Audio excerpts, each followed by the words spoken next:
America और Israel की Iran से जंग खत्म होने का नाम नहीं ले रही। ये जंग अब लंबे खींचने के आसार हैं। भले ईरान के supreme leader Ayatollah Ali Khamenei और देश के कई शीर्ष नेता हमले में मारे गए, लेकिन ईरान की सरकार और उसके सशस्त्र बल ईरानी रेवोल्यूशनरी गार्ड कॉर्प्स यानी IRGC इस मोर्चे को संभाले रखे हैं, जबकि अमेरिका इजराइल ईरान में सत्ता परिवर्तन करने में जुटे हैं। ईरान ने क्रूड ऑयल यानी कच्चे तेल के व्यापार के अहम रूट हॉर्मुज स्ट्रेट को बंद करने का ऐलान कर दिया।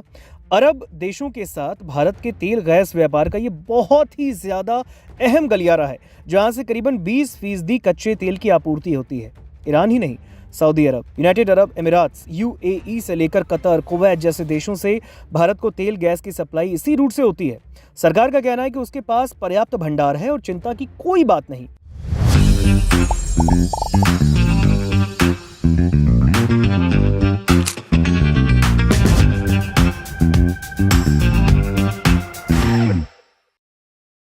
इस बीच सरकारी सूत्रों ने भी दावा किया। सरकारी सूत्रों के हवाले से कहा गया है कि उसके पास कच्चे तेल, गैस, LPG और LNG का 25 दिनों का स्टॉक है। एक रिपोर्ट बताती है और एक्सपर्ट्स कह रहे हैं कि भारत ने किसी भी युद्ध या वैश्विक संकट जैसे इस वक्त अभी ईरान, इजराइल और अमेरिका का तनाव है, से निपटने के लिए भूमिगत भंडारों में तेल को जमा कर रखा है यानी स्टोर कर रखा है।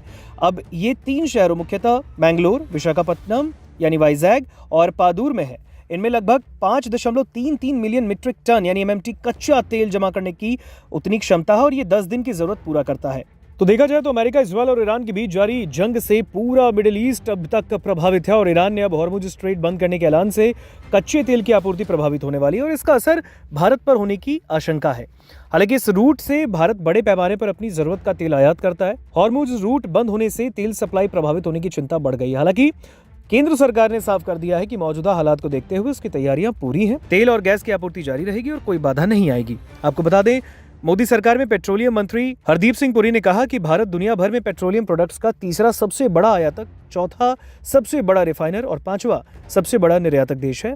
मिडिल ईस्ट से होने वाली शॉर्ट टर्म दिक्कतों से निपटने के लिए देश में कच्चे तेल, पेट्रोल, डीजल और ATF जैसे जरूरी पेट्रोलियम प्रोडक्ट्स का एक बहुत बड़ा स्टॉक है।